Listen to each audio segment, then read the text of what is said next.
नमस्कार, कैसे हैं आप सब। स्वागत है आप सभी का। आज का यह वीडियो क्लास 9th के मैथ्स पर है, जिसमें आज हम लोग अध्याय 13 पृष्ठीय क्षेत्रफल और आयतन का प्रश्नावली 3.1 के प्रश्नों को हल करने वाले हैं। इस प्रश्नावली में कुल मिलाकर देखिए 8 प्रश्न हैं। इन सभी प्रश्नों को हम एक एक करके देखेंगे कैसे हल होगा यह। इससे पहले के जितने भी अध्याय हैं, जितने भी प्रश्नावली है, सबका वीडियो मेरे चैनल पर मौजूद है। आप मेरे चैनल के 9th क्लास के मैथ्स वाले प्लेलिस्ट में जाकर देख सकते हैं। ठीक, तो चलते हैं प्रश्नावली 3.1 के प्रश्नों को हल करने का प्रयास करते हैं। सबसे पहले तो आपको बता दें कि इस प्रश्नावली में जितने भी प्रश्न हैं वे सभी घनाभ और घन के क्षेत्रफल निकालने से संबंधित है। ठीक है, तो सबसे पहले तो हम समझते हैं घनाभ और घन है क्या और उसका क्षेत्रफल का सूत्र क्या है।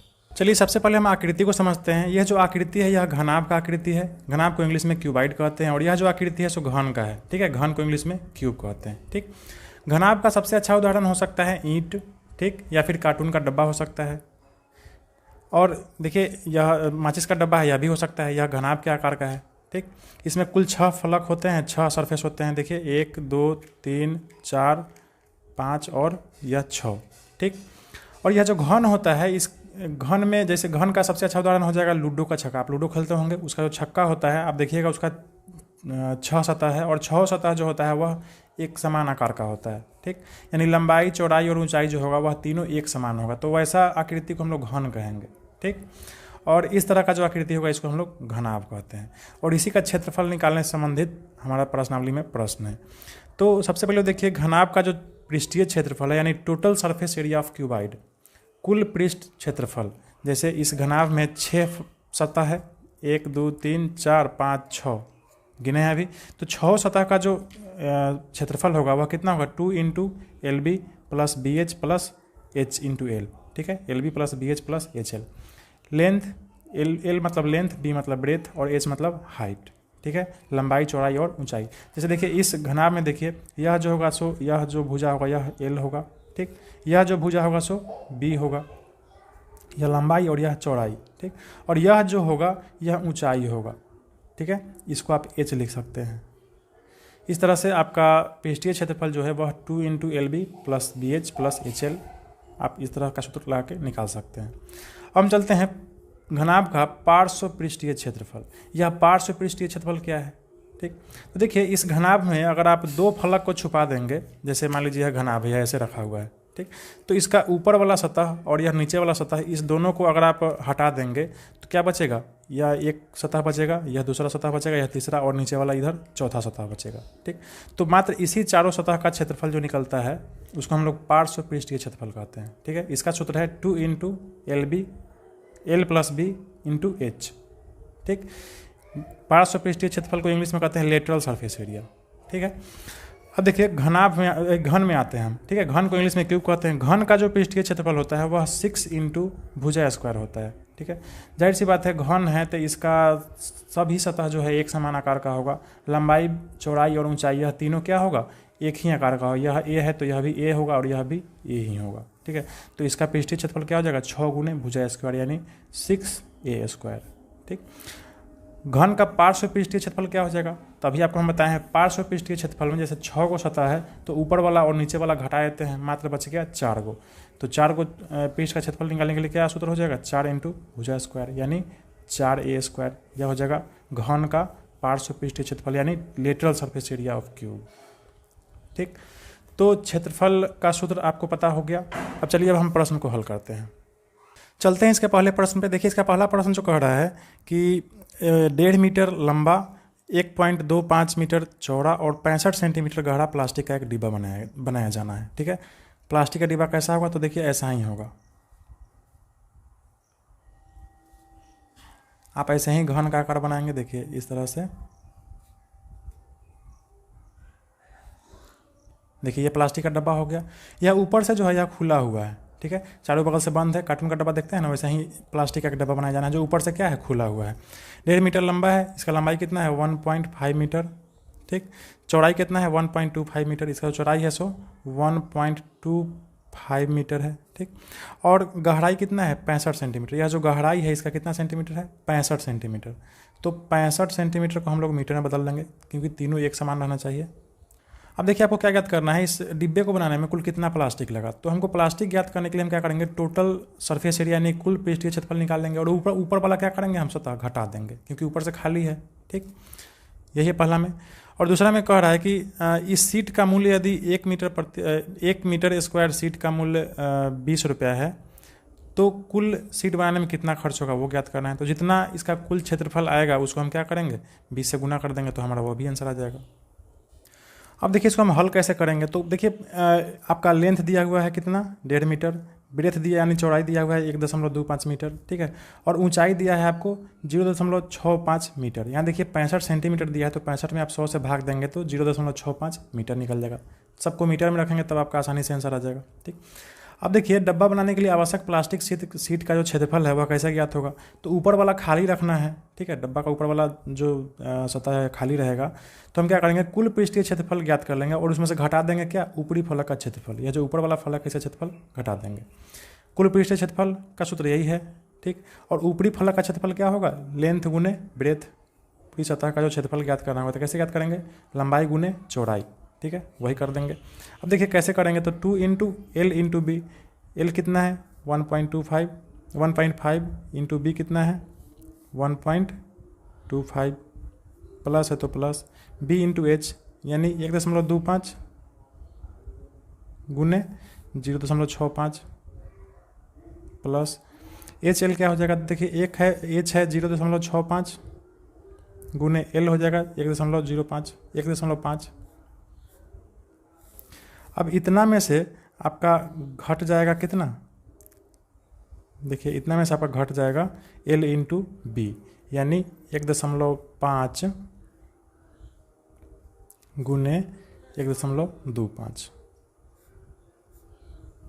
अब इसके अगले स्टेप में आप क्या करेंगे, इस दोनों को गुना करेंगे तो इतना आ जाएगा। ठीक, इस दोनों को गुना कर देंगे तो इतना आ जाएगा और फिर इस दोनों को गुना करेंगे तो इतना आएगा और इस दोनों को गुना करेंगे तो इतना आएगा। ठीक है, यहाँ देखिए घटाव है। अब हम क्या करेंगे, अगले स्टेप में इस तीनों को जोड़ देंगे, जोड़ में है, ठीक है, तो जोड़ेंगे तो आपको इतना आएगा। 2 से गुना है तो 2 से गुना कर देंगे, यहाँ इतना घटाना है तो यहाँ घटा देंगे। देखिए इस दोनों को जब आप गुना करेंगे 2 गुना इतना तो आपको आ जाएगा 7.325, इसमें घटा देंगे हम इस संख्या को। ठीक है, तो घटाने के बाद क्या आएगा 5.45 मीटर स्क्वायर। ठीक है, तो 5.45 मीटर स्क्वायर जो आंसर आएगा यह क्या आ जाएगा, यह प्लास्टिक सीट का क्षेत्रफल। यानी इस डिब्बा को बनाने में कुल कितना प्लास्टिक सीट आपको लगा, तो 5.45। तो पहला का तो आंसर ज्ञात हो गया। ठीक, अब इसके बाद देखिए इसी प्रश्न में दूसरा प्रश्न कह रहा है कि अगर 1 मीटर सीट का मूल्य 20 रुपया है तो इसको बनाने में जो कुल प्लास्टिक लगा है उसका मूल्य कितना होगा। ठीक है, तो इसको बनाने में कुल प्लास्टिक कितना लगा है 5.45 मीटर स्क्वायर। ठीक है, और 1 मीटर स्क्वायर का मूल्य है 20 रुपया, तो हम क्या करेंगे 5.45 मीटर स्क्वायर को गुना कर देंगे 20 से, तो हमारा क्या निकल जाएगा, कुल सीट का मूल्य निकल जाएगा। ठीक है, तो इसको गुना करने पर आपको कितना आंसर आएगा, गुना करके देख ले 109 आएगा। तो 109 रुपया क्या हो गया, यह प्लास्टिक सीट का मूल्य हो गया। ठीक, तो पहला जो क्वेश्चन है इसका आंसर 5.45 हो जाएगा और दूसरा का आंसर हो जाएगा 109 रुपया। अच्छा, समझ में आ गया होगा आपको। चलते हैं अगले प्रश्न पे। आपका अगला प्रश्न है 2 नंबर की, एक कमरे की लंबाई, चौड़ाई और ऊंचाई क्रमशः 5 मीटर, 4 मीटर और 3 मीटर दिया हुआ है। मान लीजिए यह कमरा है, इसका लंबाई दिया है 5 मीटर, ठीक है, इसका जो चौड़ाई है यह कितना दिया है, यह 4 मीटर है, ठीक है, और यह जो इसका ऊंचाई है इस कमरा का यह कितना दिया है, 3 मीटर। ठीक, कह रहा है कि 7.7 रुपये प्रति मीटर स्क्वायर की दर से इस कमरे की दीवारों और छत पर सफ़ेदी कराने का व्यय ज्ञात कीजिए। यानी इसको कमरा को पेंट करना है, तो जाहिर सी बात है जब कमरा पेंट होगा तो इसका छत होगा, चारों दीवार होगा, नीचे वाला फर्श तो नहीं होगा पेंट। ठीक है, तो नीचे वाला फर्श को पेंट नहीं करना है। ठीक, नीचे वाला फर्श को पेंट नहीं करना है, बाकी सारे चीज़ को चारों दीवार और ऊपर वाला छत को पेंट करना है। तो कितना खर्चा लगेगा, तो सबसे पहले तो जब क्षेत्रफल ज्ञात करेंगे तो कुल क्षेत्रफल में से नीचे वाला जो क्षेत्रफल होगा उसको घटा देंगे, निचला फलक का क्षेत्रफल।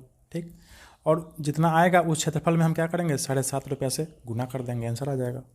अब देखिए इस प्रश्न को हम हल कैसे करेंगे, तो देखिए इसका कमरा का जो लंबाई है 5 मीटर दिया है, चौड़ाई 4 मीटर और ऊंचाई 3 मीटर। ठीक, तो सफ़ेदी कराने वाले भाग का क्षेत्रफल क्या हो जाएगा, कमरे के भीतर का कुल क्षेत्रफल यानी कमरे के भीतर का टोटल क्षेत्रफल ज्ञात कर लेंगे। कौन सा फॉर्मूला से, तो इस फार्मूला से 2 into L B plus B H plus H L. इसमें घटा देंगे फर्श का क्षेत्रफल, क्योंकि फर्श पर तो पेंट करना नहीं है। ठीक है, तो फर्श का क्षेत्रफल क्या हो जाएगा, लंबाई गुने चौड़ाई, यह 5 है तो यह भी 5 ही होगा, और यह चौड़ाई यहाँ ऊपर में 4 है तो नीचे भी 4 ही होगा। ठीक। तो लंबाई गुने चौड़ाई हम यहाँ पे क्या करेंगे, इसमें घटा देंगे, फर्श का क्षेत्रफल घटा देंगे। ठीक। अब हम इसी सूत्र पर क्या करेंगे, डाल देंगे 2 × L और B कितना है, L हो जाएगा 5 और B हो जाएगा 4 और H हो जाएगा 3। उसी हिसाब से हम यहाँ पे डाल दिए हैं। ठीक। L × B घटा दिए, यानी 5 × 4 घटा दिए हैं। ठीक। देखिए इसको गुना करेंगे तो 20, इसको गुना करेंगे तो 12, इसको गुना करेंगे तो 15।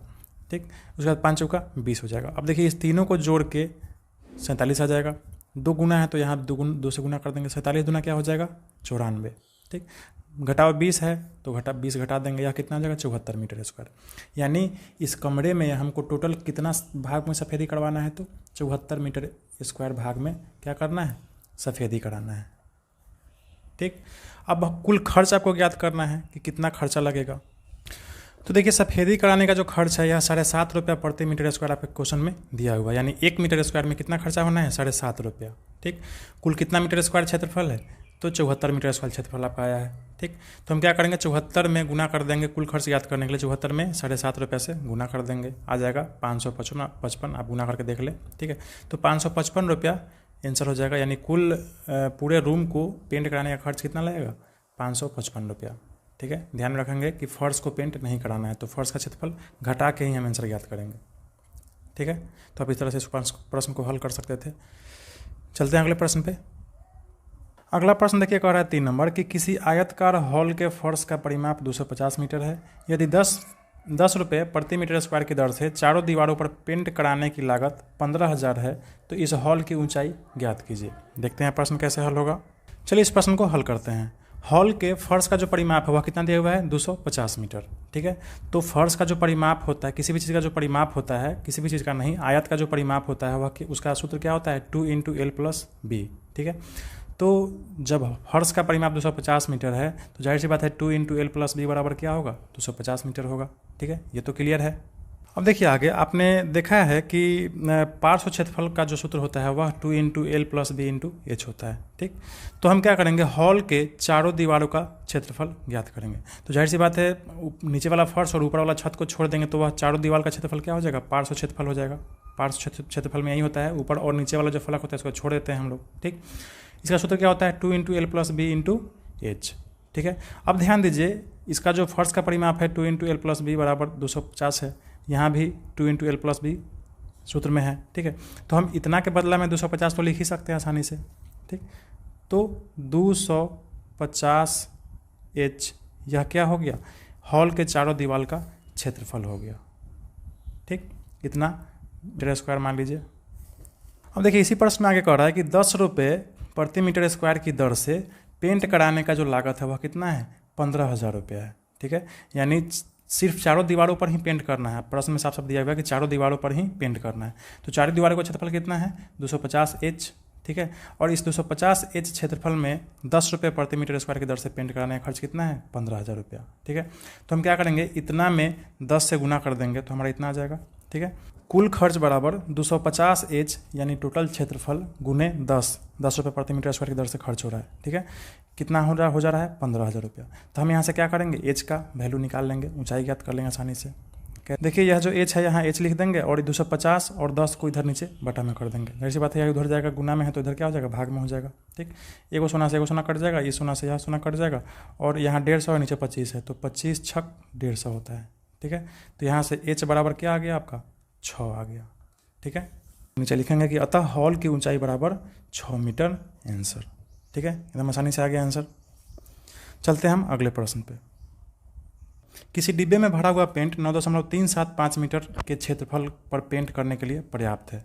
यानी डिब्बा में जो पेंट है उसे कितना क्षेत्रफल पेंट हो सकता है, इतना क्षेत्रफल। इस डिब्बे के पेंट से 22.5 सेंटीमीटर गुने 10 सेंटीमीटर गुने 7.5 सेंटीमीटर विमाओं वाली कितनी ईंट पेंट की जा सकती है। ठीक है। एक ईंट का विमा इतना दिया हुआ है। इस तरह का कितना ईंट इस डिब्बे में भरे हुए पेंट से पेंट हो सकता है। तो देखते हैं कैसे हल होगा यह। सबसे पहले तो देखिए ईंट का जो विमा है वह कितना दिया हुआ है, यह लंबाई है, यह चौड़ाई है, यह ऊंचाई है। ठीक है। L × B × H दिया हुआ है। ठीक है। तो ईंट का क्षेत्रफल हम कैसे ज्ञात करेंगे, तो घनाभ का पृष्ठीय क्षेत्रफल ज्ञात कर लेंगे, ईंट का क्षेत्रफल ज्ञात हो जाएगा। तो उसका सूत्र क्या होता है 2 × LB + BH + HL। ठीक है। हम यहाँ पे वही सूत्र पर डाल देंगे। ठीक है। यह L है, यह B है। ठीक है। फिर यह B है, यह H है, यह है, फिर यह h है और l है, यानी यह और यह है। ठीक, अब देखिए इसको 10 में गुना करेंगे तो 225 आएगा, 10 गुने 7.5 75 आएगा, 7.5 गुने 22.5 168.75 आएगा। आप गुना करके देख लें।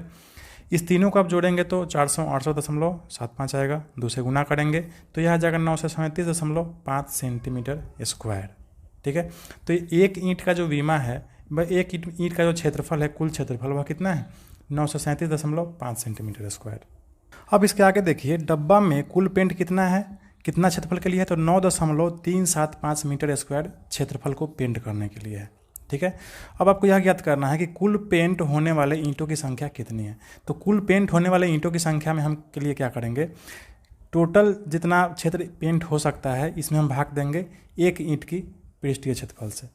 ठीक है, तो यह क्या हो जाएगा 9.375 मीटर स्क्वायर बटा एक ईंट का पृष्ठीय क्षेत्रफल कितना है 937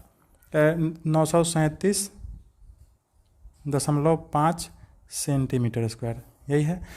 अब यहाँ ध्यान देने वाली बात यह है कि देखिए यह जो वैल्यू है यह मीटर स्क्वायर में है और यह वैल्यू है सेंटीमीटर स्क्वायर में। ठीक है, आप यहाँ पे इसको देख लेंगे, नहीं तो आप कंफ्यूज करके गलती कर जाएंगे। ठीक है, जैसे अभी हम कर लिए थे, यहाँ मीटर स्क्वायर में है, यहाँ सेंटीमीटर स्क्वायर में है, तो आप इसको या तो दोनों को मीटर में कर ले, नहीं तो दोनों को सेंटीमीटर में कर ले। ठीक, तो हम क्या करेंगे 9.375 यह मीटर स्क्वायर है, इसको हम सेंटीमीटर स्क्वायर में बदल देते हैं। ठीक है, तो देखिए 1 मीटर बराबर 100 सेंटीमीटर होता है। ठीक, तो मीटर स्क्वायर है तो 100 का स्क्वायर से गुना होगा। ठीक है, तो 100 का स्क्वायर क्या हो जाएगा 100, 1 पर 4 को सुना होगा, यह हो गया सेंटीमीटर स्क्वायर। ठीक है, बटा 937.5 सेंटीमीटर स्क्वायर तो पहले से है ही। ठीक है, यह मीटर स्क्वायर सेंटीमीटर स्क्वायर में बदल गया। ठीक है, 10,000 से गुना कर दिया तो, और यह नीचे वाला तो सेंटीमीटर में है ही।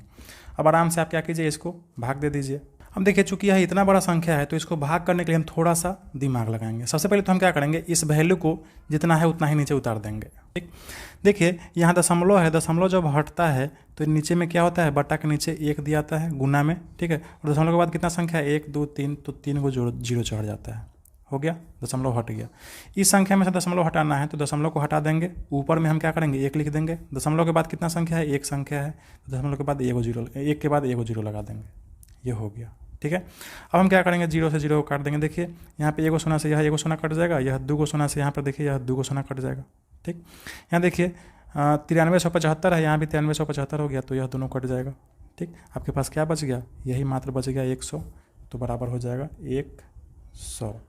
ठीक है, तो हम क्या निकाल रहे थे, कुल पेंट होने वाले ईंटों की संख्या। तो कुल पेंट होने वाले ईंटों की संख्या क्या हो जाएगा 100 ईंट। ठीक है, यह आपका आंसर हो गया। तो ऐसे ही हम क्या करेंगे, इसको हल करेंगे। चलते हैं अगले प्रश्न 5 नंबर पर। एक घनाकार डिब्बे का एक किनारा 10 सेंटीमीटर लंबाई का है तथा एक अन्य घनाभाकार डिब्बे की लंबाई, चौड़ाई और ऊंचाई क्रमशः 12.5 सेंटीमीटर, 10 सेंटीमीटर और 8 सेंटीमीटर है। ध्यान दीजिए, एगो घनाकार डिब्बा है, ठीक है, जिसका किनारा कितना है 10 सेंटीमीटर, और एगो घनाभाकार डिब्बा है यानी क्यूबॉइडल शेप है, और इसका विमा इतना दिया हुआ है। ठीक, पहले प्रश्न में आपको ज्ञात करना है कि किस डिब्बे का पार्श्व पृष्ठीय क्षेत्रफल अधिक है और कितना अधिक है, और दूसरे में ज्ञात करना है कि कुल पृष्ठीय क्षेत्रफल किसका कम है या किसका ज़्यादा है, और कम है तो कितना कम है। तो चलते हैं, देखते हैं कैसे हल होगा यह। इस प्रश्न को हल करने के लिए सबसे पहले तो हम घनाकार डिब्बे का जो भुजा होगा उसको लिख लेंगे, और घनाभाकार डिब्बा का जो विमा है उसको लिख लेंगे। ठीक है, और सबसे पहले हम पार्श्व पृष्ठीय क्षेत्रफल ज्ञात करेंगे, दोनों का, घन का और घनाभ का। घन का क्या होता है 4 गुने भुजा स्क्वायर। ठीक है, तो इसका भुजा 10 सेंटीमीटर, 4 गुने 10 का स्क्वायर हो जाएगा बराबर 4 गुने 100 बराबर 400 सेंटीमीटर स्क्वायर। वैसे ही हम घनाभाकार का जो पार्श्व पृष्ठीय क्षेत्रफल का सूत्र है 2 × L + B × H, उससे हम ज्ञात कर लेंगे। 2 × L और B इतना है, यहाँ पे देख लीजिए L है, यह B है, और यह H होता है। ठीक, तो इस सूत्र पर डाल के हम 360 सेंटीमीटर स्क्वायर ला देंगे। ठीक, अब देखिए इसका 400 है, इसका 360 है, तो किसका अधिक है, घन का अधिक है। ठीक है, और कितना अधिक है, तो दोनों का पार्श्व पृष्ठीय क्षेत्रफल में अंतर हम ज्ञात कर लेंगे। 400 में से 360 घटा देंगे तो कितना आएगा 40 सेंटीमीटर स्क्वायर। तो घन का जो पार्श्व पृष्ठीय क्षेत्रफल है वह घनाभ से कितना ज़्यादा है 40 सेंटीमीटर स्क्वायर अधिक है। तो हम लिख देंगे कि अतः घनाकार डिब्बा का पार्श्व पृष्ठीय क्षेत्रफल 40 सेंटीमीटर अधिक है। हो गया। अगले में हम क्या करेंगे, कुल पृष्ठीय क्षेत्रफल ज्ञात कर लेंगे दोनों का। घन का 6 गुने भुजा स्क्वायर होता है, तो इसे हम ज्ञात कर लेंगे 600, ठीक। घनाभ का कुल पृष्ठीय क्षेत्रफल होता है 2 into LB plus BH plus HL, और इस सूत्र पर डाल के यहाँ पे तीनों बीमा दिया हुआ है, ठीक है। इस सूत्र पर डाल के हम क्या ज्ञात कर लेंगे, इसका कुल पृष्ठीय क्षेत्रफल ज्ञात कर लेंगे, 6 से 10 सेंटीमीटर आया स्क्वायर। देखिए इसका 600 सेंटीमीटर स्क्वायर है, इसका 6 से 10 सेंटीमीटर स्क्वायर है, तो किसका अधिक है, तो घनाभाकार का अधिक है, ठीक है। कितना अधिक है, तो 610 में से 600 जाएगा तो 10 सेंटीमीटर अधिक है। तो दोनों के कुल क्षेत्रफल में अंतर कितना हो जाएगा, 610 घटाओ 600 बराबर 10 सेंटीमीटर स्क्वायर, ठीक है। अतः घनाभाकार डिब्बा का कुल पृष्ठीय क्षेत्रफल 10 सेंटीमीटर स्क्वायर अधिक है, ठीक है। अगर प्रश्न में कह रहा है कि किसका कम है, तो आप लिख दीजिए कि घनाकार डिब्बा का कुल पृष्ठीय क्षेत्रफल 10 सेंटीमीटर कम है, ठीक है। आप दोनों लिख सकते हैं। तो इस तरह से आप इसको हल कर सकते थे। चलते हैं अगले प्रश्न पे। अगला प्रश्न देखिए 6 नंबर है। क्या कह रहा है कि एक छोटा पौधा घर, ग्रीन हाउस छोटा पौधा घर है, ठीक है, घनाभाकार होगा, संपूर्ण रूप से शीशे की पट्टियों से बना है, आधार भी सम्मिलित है, ठीक है। घर है तो आप ये नहीं समझिए कि आधार जो फर्श है वो उसमें शीशा नहीं लगेगा, मतलब आधार भी सम्मिलित है, घर के अंदर ही बनाया गया है और शीशे की पट्टियों को टेप द्वारा चिपकाकर रोका गया है। यह पौधा घर 30 सेंटीमीटर लंबा, 25 सेंटीमीटर चौड़ा और 25 सेंटीमीटर ऊंचा है। इसका बीमा दिया हुआ है, ठीक है, 30 × 25 × 25। अब आपको क्या ज्ञात करना है कि इसमें प्रयुक्त शीशे की पट्टियों का क्षेत्रफल क्या है। तो कुल क्षेत्रफल आप ज्ञात कर लेंगे तो कुल शीशे की पट्टियों का क्षेत्रफल ज्ञात हो जाएगा। सभी 12 किनारों के लिए कितने टेप लगेंगे, ठीक है। तो देखिए लंबाई, चौड़ाई और ऊंचाई यह 4 को किनारा होगा, यानी कुल मिलाकर 12 को किनारा होगा, तो आप 3 को जोड़ लेंगे, आसानी से आपका ज्ञात हो जाएगा। चलते हैं देखते हैं कैसे हल होगा। देखिए सबसे पहले तो पौधा घर का जो बीमा है वह दिया हुआ है 30 सेंटीमीटर लंबाई, 25 सेंटीमीटर चौड़ाई और 25 सेंटीमीटर ऊंचाई। तो आप इसको अपने कॉपी में लिख लेंगे। और सबसे पहले आपको पहले प्रश्न में प्रयुक्त शीशे की पट्टियों का क्षेत्रफल ज्ञात करना है, तो आपको क्या करेंगे, कुल पृष्ठीय क्षेत्रफल ज्ञात कर लेंगे।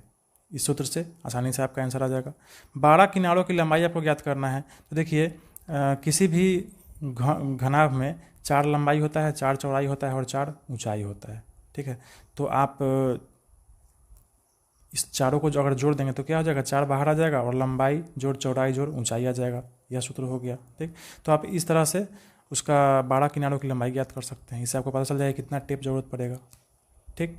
इसके आगे हम क्या करेंगे, इसका जो सूत्र है 2 into LB plus BH plus HL, उस पर डाल देंगे LB plus BH plus HL, ठीक है। यहाँ से इसको गुना कर देंगे तो 750 आएगा, इसको गुना करेंगे तो 625, इसको गुना करेंगे तो 750, इस तीनों को जोड़ेंगे तो आ जाएगा 2125, 2 गुना में तो 2 गुना कर देंगे, आ जाएगा 4250। अतः पौधा घर बनाने में प्रयुक्त शीशा का क्षेत्रफल कितना होगा, 4250 सेंटीमीटर स्क्वायर। अब किनारों की लंबाई ज्ञात करना है तो यही सूत्र आया था, ठीक है, 4 गुने लंबाई जोड़ चौड़ाई जोड़ ऊंचाई। तो 4 में क्या करेंगे, लंबाई चौड़ाई ऊंचाई जोड़ देंगे, ठीक है, 4 गुने इस तीनों को जोड़ेंगे तो आपको 80 हो जाएगा। तो 8 चौका 32, 320 सेंटीमीटर हो जाएगा इसका लंबाई कुल किनारों का। अतः आवश्यक टेप की लंबाई कितना हो जाएगा, 320 सेंटीमीटर। टेप को क्या करना है, सभी किनारों में साटना है, तो टेप का लंबाई कितना जरूरत पड़ेगा, टेप 320 सेंटीमीटर। तो इस तरह से हम क्या करेंगे, इसको हल कर लेंगे। चलते हैं अगले प्रश्न पे। शांति स्वीट स्टॉल अपनी मिठाइयों को पैक करने के लिए गत्ते के डिब्बे बनाने का ऑर्डर दे रहा है। आप मिठाई खरीदने जाते हो, अगर देखिएगा और डिब्बा में आपको मिठाई देता है, ठीक है, आधा किलो का अलग पैकेट होता है, 1 किलो का थोड़ा बड़ा पैकेट होता है। तो उसी तरह से 2 मापों के डिब्बों की आवश्यकता थी, मतलब एगो छोटा एगो बड़ा डिब्बा का जो बीमा है वह 25 सेंटीमीटर गुने 20 सेंटीमीटर गुने 5 सेंटीमीटर दिया हुआ है, ठीक है। और छोटा डिब्बा का जो माप है वह इतना दिया हुआ है। क्लियर है। सभी प्रकार की अति व्यापिकता यानी ओवरलैप्स के लिए कुल पृष्ठीय क्षेत्रफल के 5% के बराबर अतिरिक्त गत्ता लगेगा। यानी जितना भी कुल क्षेत्रफल आएगा, ठीक है, उसका 5% ज़्यादा पेपर लगेगा उसको बनाने में। क्यों? क्योंकि आप देखिएगा डब्बा को जब एक दूसरे में घुसाते हैं तो एक्स्ट्रा हो जाता है, तो उस एक्स्ट्रा डब्बे के लिए 5% एक्स्ट्रा सीट का ज़रूरत पड़ेगा, ठीक है। चलिए, यदि गत्ते की लागत 4 रुपया प्रति 1000 सेंटीमीटर स्क्वायर है तो प्रत्येक प्रकार के 250 डिब्बे बनवाने के लिए कितनी लागत आएगी, ठीक है। आपको कुल खर्चा ज्ञात करना है। तो चलते हैं कॉपी पे देखते हैं कैसे बनेगा। देखिए सबसे पहले तो दोनों डिब्बा का क्षेत्रफल ज्ञात करेंगे। देखिए बड़ा डिब्बा का जो बीमा है वह इतना दिया हुआ है और छोटा डिब्बा का बीमा इतना दिया हुआ है प्रश्न में, ठीक है। तो हम बड़ा डिब्बा का कुल पृष्ठीय क्षेत्रफल ज्ञात करेंगे 2 into LB plus BH plus HL से, ठीक है। यहाँ पे बीमा दिया हुआ है, इस सूत्र का प्रयोग करके ज्ञात कर लेंगे कितना आ जाएगा 1450 सेंटीमीटर स्क्वायर। अब देखिए एक बड़ा डिब्बा का 1450 सेंटीमीटर स्क्वायर है, तो इस तरह का 250 को चाहिए ना, तो 250 को डिब्बा का क्षेत्रफल कितना हो जाएगा, इतना 250 से गुना कर देंगे तो आ जाएगा 3,62,500 सेंटीमीटर स्क्वायर, ठीक है। यह 250 बड़ा डिब्बा का क्षेत्रफल आ गया, ठीक वैसे ही छोटा डिब्बा का कुल पृष्ठीय क्षेत्रफल ज्ञात कर लेंगे उसी सूत्र से। ठीक है, छोटा डिब्बा का यहाँ पे विमा दिया हुआ है, यहाँ आएगा 630, तो इस तरह का 250 को हमको चाहिए ना, तो 250 को डब्बा का कुल क्षेत्रफल ज्ञात कर लेंगे, इस 630 में 250 से गुना कर देंगे, तो यह आ जाएगा 1,57,500 सेंटीमीटर स्क्वायर। ठीक है, तो इस तरह से 250 को यानी 250 बड़ा डिब्बा का क्षेत्रफल हो जाएगा इतना, और 250 छोटा डिब्बा के लिए क्षेत्रफल हो जाएगा इतना। ठीक, अब हमको निकालना है कुल डिब्बा का क्षेत्रफल कितना होगा, कितना सीट लगेगा, तो इस दोनों को जोड़ देंगे तो कुल निकल जाएगा। तो देखिए इस तरह से दोनों प्रकार के 250 डिब्बों का क्षेत्रफल हो जाएगा, दोनों को हम जोड़ देंगे। ठीक है, इस दोनों को जोड़ देंगे तो आ गया कुल 5,20,000 सेंटीमीटर स्क्वायर। ठीक है, अब ध्यान से देखिएगा प्रश्न में दे रहा है कि 5% एक्स्ट्रा, जितना भी खर्चा हो रहा है डिब्बा में क्षेत्रफल उसका 5% एक्स्ट्रा लगेगा। ठीक है, तो हम इसका 5% एक्स्ट्रा भी ज्ञात करके जोड़ देंगे। तो वही इसके आगे हम अतिव्याप्तता के लिए 5% अतिरिक्त क्षेत्रफल भी ज्ञात कर लेंगे। किसका 5%, तो इस कुल क्षेत्रफल का, तो इसका 5% क्या हो जाएगा, इतना गुने 5/100, यह आ जाएगा 26,000 सेंटीमीटर स्क्वायर। ठीक है, तो कुल गत्ता का क्षेत्रफल कितना उसको सीट लगेगा बनाने में, उस कुल 250 का डब्बा का, तो हम क्या करेंगे उसमें इतना को 5% एक्स्ट्रा जो इसको जोड़ देंगे। ठीक, तो अब यहाँ से यह निकल गया कि डिब्बों के निर्माण में लगा कुल गत्ता कितना हो जाएगा, यह दोनों जुट जाएगा तो हो जाएगा 5,46,000 सेंटीमीटर स्क्वायर। ठीक है, यह तो कुल गत्ता का क्षेत्रफल आपको ज्ञात हो गया। ठीक है, लेकिन आपको प्रश्न में यह नहीं निकालना है, प्रश्न में आपको निकालना है कि कितना खर्चा लगेगा, मतलब 4 रुपया प्रति 1,000 सेंटीमीटर की दर से कितना खर्चा लगेगा, यही ज्ञात करना है। तो इसका आगे हम इस तरह से ज्ञात कर लेंगे कि अब 4 रुपये प्रति 1,000 सेंटीमीटर स्क्वायर की दर से खर्च कितना हो जाएगा, तो हम इस पूरे क्षेत्रफल में 1,000 से भाग दे देंगे, क्योंकि 1,000 प्रति सेंटीमीटर स्क्वायर की दर से निकालना है, तो 1,000 से भाग दे देंगे, और प्रति 1,000 सेंटीमीटर स्क्वायर का दाम कितना है, 4 रुपये, तो 4 से गुना कर देंगे। ठीक है, 3 गो सोना से 3 गो सोना कट जाएगा, 546 गुने 4 आपका हो जाएगा 2,184 रुपया। ठीक है, लास्ट में लिख देंगे कि अतः प्रत्येक प्रकार के डब्बे बनवाने का कुल खर्च कितना हो जाएगा, 2,184 रुपया। आपका आ गया उत्तर। तो इस तरह से हम क्या करेंगे, इस प्रश्न को हल कर लेंगे। आशा आपको समझ में आ गया होगा, नहीं समझ में आया तो एक बार फिर से रिपीट कर ले, समझ में आ जाएगा। चलते हैं अगले प्रश्न पे। 8 नंबर पे, प्रवीण अपनी कार खड़ी करने के लिए एक संदूक के प्रकार के ढांचे जैसा एक अस्थायी स्थान त्रिपाल की सहायता से बनाना चाहती है। ठीक है, जो कार के चारों ओर से और ऊपर से ढक ले। सामने वाला फलक लटका हुआ होगा जिसे घुमाकर ऊपर किया जा सकता है। ठीक, यह मानते हुए कि सिलाई के समय लगा त्रिपाल का अतिरिक्त कपड़ा नगण्य होगा, आधार विमाओं 4 मीटर गुने 3 मीटर और ऊंचाई 2.5 मीटर वाले इस ढांचे को बनाने के लिए कितने त्रिपाल की आवश्यकता होगी। ठीक है, सबसे पहले तो आप यह देखिए कि इस प्रश्न में त्रिपाल का ये उस ढांचा का जो विमा है वह दिया हुआ है 4 मीटर गुने 3 मीटर गुने 2.5 मीटर। ठीक है, साथ ही एक और चीज़ देखिए यहाँ पे दिया हुआ है कि ऐसा बनाना है कि जो कार को चारों ओर से और ऊपर से ढक ले। ठीक है, मतलब यह जो घनाभाकार होगा यह सिर्फ चारों दीवार होगा और इसमें ऊपर का क्षेत्रफल होगा, नीचे सतह में त्रिपाल की आवश्यकता नहीं पड़ेगी। ठीक है, तो हम क्या करेंगे, कुल क्षेत्रफल निकाल लेंगे और इसमें आधार का जो क्षेत्रफल होगा उसको घटा देंगे। ठीक है, आधार का जो विमा है 4 मीटर गुने 3 मीटर, तो आधार का क्षेत्रफल हम घटा देंगे कुल क्षेत्रफल में से, तो हमारा आंसर आ जाएगा। आप देखिए इसको हल कैसे करेंगे, तो देखिए ढांचा का जो विमा है वह लंबाई 4 मीटर, चौड़ाई 3 मीटर और ऊंचाई दिया हुआ है आपको 2.5 मीटर। ठीक है, इसमें देखिए प्रयुक्त त्रिपाल का क्षेत्रफल कितना हो जाएगा, तो कुल पृष्ठीय क्षेत्रफल में घटा देंगे हम आधार का क्षेत्रफल, तो हमारा आंसर आ जाएगा कितना त्रिपाल उसमें लगेगा। ठीक है, तो कुल पृष्ठीय क्षेत्रफल बराबर क्या होगा, इसका सूत्र है 2 × LB + BH + HL, घटा देंगे आधार का क्षेत्रफल क्या हो जाएगा, लंबाई गुने चौड़ाई। तो इस सूत्र का प्रयोग करते हुए हम क्या करेंगे, यहाँ पे लंबाई चौड़ाई और ऊंचाई दिया हुआ है। ठीक है, हम यहाँ से इसको ज्ञात कर लेंगे, घटा देंगे लंबाई गुने चौड़ाई यानी 4 × 3। ठीक है, 4 × 3 12, 2.5 × 3 7.5, 2.5 × 4 10, इस तीनों को जोड़ेंगे तो आपको आ जाएगा 29.5, 2 से गुना होगा तो यह हो जाएगा 59, घटाओ 12 है तो घटाओ 12 कर देंगे, यहाँ भी 59 में से 12 गया 47 सेंटीमीटर स्क्वायर। ठीक है, अतः ढांचा बनाने में प्रयुक्त कुल त्रिपाल का क्षेत्रफल कितना हो जाएगा, 47 सेंटीमीटर स्क्वायर। ध्यान दीजिए यहाँ पे सारा विमा मीटर में है तो यहाँ सेंटीमीटर नहीं होगा बल्कि यहाँ पर मीटर स्क्वायर होगा। ठीक है, अतः ढांचा बनाने में कुल त्रिपाल का क्षेत्रफल क्या हो जाएगा, 47 मीटर स्क्वायर। अब आंसर आपका सही हो गया। ठीक है, तो मीटर सेंटीमीटर में आप गड़बड़ाएंगे नहीं। तो इस तरह से आपके इस प्रश्नावली में जो 8वां प्रश्न था यह अभी आपने बना लिया और कुल प्रश्न 8 था, 8 प्रश्नों का आपने हल कर लिया। ठीक है। आशा है वीडियो आपको अच्छा लगा होगा। देखिए, इस प्रश्नावली को आप पहले खुद से हल करने का प्रयास करें, आपसे हल नहीं हो तब आगे वीडियो का सहारा लें, और वीडियो देखने के बाद भी आप खुद से ही हल करें, ठीक है। आप खुद से जब तक नहीं करेंगे तब तक आप सीख नहीं पाएंगे अच्छे से, ठीक। तो इसके बाद जल्दी हम मिलेंगे फिर अगले वीडियो में अगले एक्सरसाइज के साथ। 3.2 इसमें बेलन का क्षेत्रफल ज्ञात करने संबंधित प्रश्नावली में प्रश्न है, ठीक है। इसमें कुल 11 प्रश्न है। तो जल्दी हम अगले वीडियो में मिलेंगे, तब तक आप इस प्रश्नावली को अच्छे से बनाएं, समझें, पढ़ते रहें और खुश रहें।